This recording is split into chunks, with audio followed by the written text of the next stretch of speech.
Assalamualaikum warahmatullahi wabarakatuh. Kembali lagi bersama saya Imela Lubis dalam podcast Arsipku. Nah, sahabat Arsip, hari ini kita mengunjungi Museum Akagani yang tepatnya di Jalan MP Mangkunegara nomor 1 Kota Palembang. Sekarang kita bersama Ketua Yayasan Museum Akagani, yaitu yang terhormat Ibu Gi Priyanti Gani. Assalamualaikum Ibu. Terima kasih sudah berkunjung ke Iya, sini. apa kabar Ibu? Sehat ya? Alhamdulillah sehat. Sehat, Amin. ya. Nah, sahabat Arsip, di podcast kita sebelumnya itu kita pernah mewawancarai Ibu Yanti ya Bu ya, lebih familiarnya dipanggil Ibu Yanti.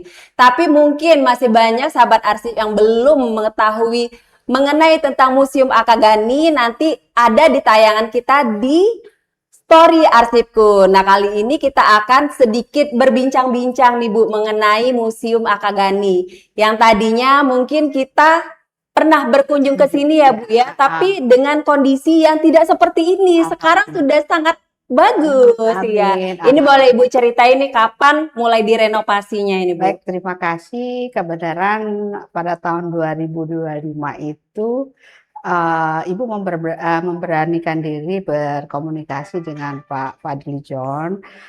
Pada saat itu kita ketemu itu beliau belum jadi menteri karena beliau punya museum juga banyak. Jadi kita punya komunitas dan grup museum. Nah, begitu beliau menjadi menteri, Ibu mengucapkan selamat dan mencoba untuk meminta bantuan beliau. Nah, beliau membantu dengan baik merespon usulan Ibu. Akhirnya Juli 2025 melalui BPK wilayah 6 yaitu Pak Kristianto. Nah, untuk pelaksanaan renovasi dengan akhirnya eksekusinya untuk renovasi itu September, selesainya Desember 2025, pemeliharaan selesai Maret 2006. 2026 Bu ya. 2026. Berarti Jadi alhamdulillah memang bersyukur benar-benar sih perjuangan yang tidak lelah dan tidak putus asa karena Ibu 2004 mendirikan museum. Tahun 2025 baru direnovasi, itu sudah sangat baik dan mungkin ini adalah satu-satunya museum yang dibantu oleh Kementerian Kebudayaan pada saat ini. Berarti ini kenal sama Pak Parlizonnya sendiri itu sebelum jadi menteri ya Bu Belum ya jadi malahan menteri. ya. Oh, udah lama ya. Kebenaran. Berarti ini dibantu sama Kementerian Kebudayaan ya Bu? Melalui BPK wilayah 6. Oh, oke. Berdirinya sendiri sebenarnya awalnya berdiri museumnya tahun berapa ini Bu? Tepatnya tanggal 15 Januari 2004. 2004. Ya, karena untuk melengkapi Dr. Akagani untuk menjadi pahlawan nasional. Karena kan banyak orang menjadi sanksi karena apa benar sih Pak Akagani itu berjuang benar di Sumatera Selatan. Karena memang pertama dia itu kan bukan putra daerah dianggap orang, tapi sebenarnya kalau orang dulu itu berjuang itu di mana saja. Tapi kan karena ada otonomi daerah pada saat itu, pada saat ini, jadi mungkin bukan saksi, tapi untuk dokumen pelengkapan bahwa memang benar-benar Dr. Akagani itu pejuang di Sumatera Selatan. Akhirnya 2007 ditandatangani oleh Pak SBY, Presiden Republik Indonesia, terbitlah sertifikat beliau menjadi pahlawan nasional kedua setelah Sultan Mahmud Badarudin II. Wah, iya berarti ini sahabat Arsip perlu tahu nih kalau Bapak Akagani sendiri ini sebenarnya gubernur pertama Sumatera Selatan ya Bu? Gubernur pertama, residen pertama, panglima pertama, dan juga pahlawan nasional dari Sumatera Selatan berarti ya Bu ya. Kedua, Bapak Akagani sendiri ini kolonel ya Bu? Berarti Mayor Jenderal. Oh, Mayor Jenderal. Jadi Majen Akagani ya Bu. Itu foto-fotonya Bu ya. Iya. Kemudian dokter juga ya Bu? Dokter juga, karena kan kenapa dia sebenarnya ini riwayatnya itu bapak ibunya itu menjadi guru di Sumatera Selatan, yaitu di daerah Oki, Sugiwara. Oh, awalnya dari Oki Bu Dari ya? Oki, jadi beliau dari Padang, Bukit Tinggi, Kabupaten Agam, menjadi guru di Di Oki. Oki. Oh, Makanya orang berarti Oki itu awalnya pinter-pinter orang iya, gurunya Pak Akagani. orang Lahat, orang ke sana itu kan pinter walaupun Belajarnya ke sana Pak ya, Bu. Akaganinya berjuang semua kabupaten kota sampai ke Baju Aceh sampai ke Sumsang dia menemukan salah satu tokoh masyarakat di Sumsang pada saat Wah, itu. luar biasa berarti banyak sekali jasanya Pak Iya, Akagani di Sumatera benar. Selatan ya, Bu ya. Makanya Sudah dokter, pernah mengajar juga ya, Bu pernah ya. itu Dan bapaknya yang mengajar. oh bapaknya. Ya, Oh iya jadi iya. bapak. Dan juga Pak Akagani sendiri pernah kita tahu tuh ada film dokumenternya ya, Bu ya. Ya, Berarti jadi dia pernah main film juga main ya, Bu film. ya. Ya, ini Multi jadi talenta. benar. Jadi ceritanya waktu main film itu dia mengisi kekosongan untuk mencari dana teman-temannya menulis naskah Sumpah Pemuda. Oh.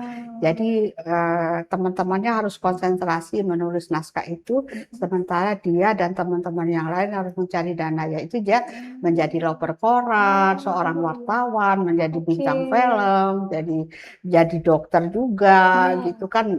Jadi kos-kosan pertama yang ada di Indonesia itu Pak Kagani teman-temannya yang mulai Hmm. membangun apa ekonomi untuk kos-kosan karena teman-temannya itu kan semuanya dari Sabang sampai Merauke. Jadi dulu Iya. Jogja, Jog Sumatera, Jog Mm-mm. Ambon itu kan menjadi satu. Jadi Iya, mereka iya. tidak ada tempat akhirnya sekarang menjadi Museum Sumpah Pemuda Oh, gitu. waduh, luar biasa sekali ini Bapak Akagani ya, Bu ya. Mm-mm. Oke, ini museumnya ini merupakan rumah pertama atau memang khusus dibuat museum saja atau ini tadinya rumahnya Pak Ini Akagani, Bu?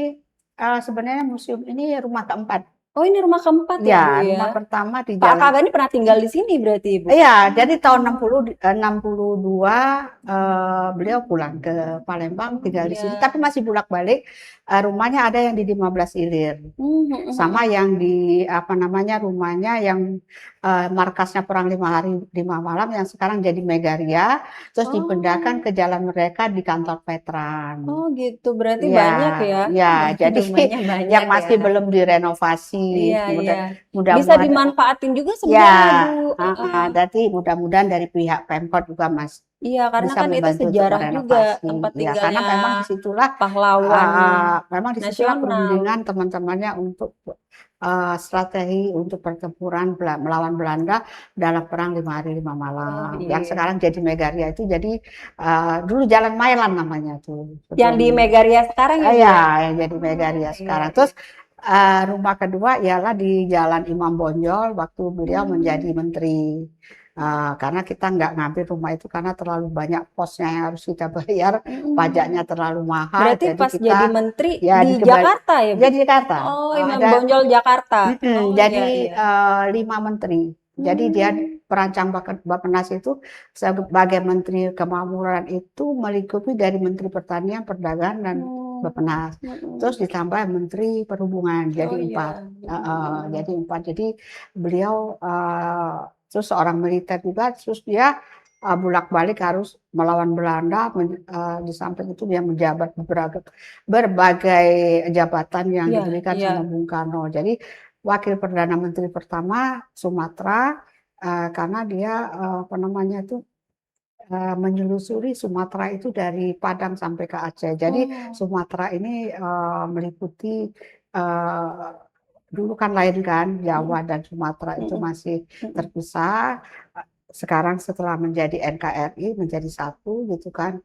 Jadi dulu ada kalau misalnya dia dari Jawa ke Sumatera itu dia harus pakai paspor gitu. Jadi Hmm, dari ada tugas kan paspor. seperti paspor gitu. Jadi Oh tugas iya. uh, keterangan dari Presiden Pak Kagani ditugaskan untuk Hmm, mendatangi daerah ini iya, gitu. iya. Jadi dengan Mm-mm. Pak pikir ibu itu apa perjalanan ke luar negeri Iya, rupanya ternyata dalam negeri pun pakai dalam paspor negeri dulu itu ya, Bu harus ya. pakai paspor Iya, iya. sebelum kita menjadi terbagi-bagi gitu. Nah Iya, akhirnya iya. setelah Sumpah Pemuda selesai terus kita merdeka terus kebenaran Pak Kagani ditugas ke Palembang lagi. untuk perang 5 hari 5 malam, agresi 1 dan 2 dia juga mengalami. Terus proklamasi yang kedua pertama setelah Jakarta ialah Sumatera Selatan. Jadi Gitu. Pak Akagani yang membacakan teks proklamasi itu di depan kantor Ledeng, sekarang jadi kantor wali kota. Oh, seperti yang kita lihat tadi ada miniatur ya Bu Miniatur, ya, itu miniatur, ya dan ada itu tuh banyak proklamasi kemarin, itu ya Bu ya. Itu jadi waktu beberapa masanya Pak Akagani ada waktu. 8 orang, Oh 8 iya orang di iya. itu. Fotonya, jadi dia bergerak itu dari Masjid Agung, berjalan konvoy sampai ke apa namanya, ke depan kantor Ledeng, mereka persiapan upacaranya di depan Masjid Itu waktu Agung. proklamasi ya Bu ya. Ya, tapi pada pembacaannya di depan Di depan kantor kantor Ledeng. Ledeng. Ya, Kantor Ledeng jadi itu kayaknya sekarang kita jadi kantor upacara. wali kota Ya, ya Bu. benar, kantor wali kota. Iya. Sebenarnya itu kantor yang bersejarah juga Iya, itu. iya, karena bangunan-bangunan dulu ya Bu, bangunan Benar. Belanda. Terus jiwa dagangnya mulai muncul lagi pada saat dia mendirikan perusahaan pioner dan perusahaan karet, terus juga perusahaan peternakan sapi. Semuanya untuk dulu itu kita pembangunan Jakarta itu semua itu dari kabupaten, dari provinsi-provinsi. Jadi membangun Monas, GBK, gedung apa Gelora Bung Karno dan HI itu dari Iya. semua itu kita sokongan gitu dari provinsi-provinsi lain. Karena kan dulu tidak ada APBN-nya kan masih sangat minim, jadi Iya, jadi makanya sebenarnya Indonesia itu sangat kaya dengan komoditi dan hasil bumi. luar biasa. Jadi sebenarnya seperti kalau Sumsel kan batu bara, Iya, minyak, uku, hasil alamnya ya Bu sawit, ya. ya terus padi, pokoknya Mm-mm. semua ada di emas. Kalau sekarang kan eh, lagi digali gitu kan. Iya. Ya sebenarnya Indonesia sangat kaya. Kaya, benar sekali. Tergantung bagaimana kita pinter-pinter mengolahnya ya Bu. Benar, ya Iya, dan akhirnya kan kita menghasilkan. harus merawat apa yang ditinggalkan oleh pendahulu kita Iya, untuk benar. kemakmuran dan persatuan NKRI. Iya. Gitu. Nah, terakhir nih, mungkin sahabat arsip nih penasaran nih, mungkin ada yang mau berkunjung ke Museum Akagani. Ini dibuka untuk umum atau daftar dulu atau bagaimana nih? Mungkin sahabat Oh, Kak, arsip pengen tahu benar. nih, Bu. Sekarang itu memang sudah bebas untuk berkunjung kapanpun bisa, kecuali Sabtu Minggu kita ada perjanjian karena Oh, kita Sabtu Minggu tutup karena kita kadang malam juga buka karena turis-turis asing itu biasanya mereka berkunjungan malam hari iya ya. karena mereka datang dari airport langsung ke sini gitu. Tapi janjian dulu ya, Bu ya. Ya, Sudah jadi kalau komunikasi Sabtu Minggu, tapi sebelumnya. kalau Oke. dari Senin sampai Jumat itu dari jam 9 sampai jam 4. Memang dibuka Iya, untuk dibuka. umum, Bu ya. Iya, kalau Oke. Sabtu memang kita memang buka. Karena kebenaran di sini kan ada orang eh, pesta, ada gedung nikah itu, Oh ya, jadi di sembari belakang ya, Bu. nunggu, sembari nunggu mereka lihat-lihat Iya, museum. benar sekali. Jadi Sabtu Minggu walaupun cuman setengah hari kita buka gitu Iya, Mas. luar biasa sekali wawancara kita pada hari ini. Nah, sahabat arsip itu tadi wawancara kita bersama dengan Ketua Yayasan Museum Akagani, Ibu Yanti Gani. Nanti bisa kita lihat tayangan-tayangannya melalui channel YouTube kita, yang mana Museum Akagani ini letaknya di Jalan MP Mangkunegara nomor 1 Kota Palembang. Nah, sahabat arsip itu tadi wawancara kita pada hari ini. Sampai berjumpa lagi di podcast kita berikutnya. Dan saya akhiri dengan wassalamualaikum warahmatullahi wabarakatuh. Salam Waalaikumsalam. arsip. Terima kasih banyak, Terima Ibu. kasih, Mbak.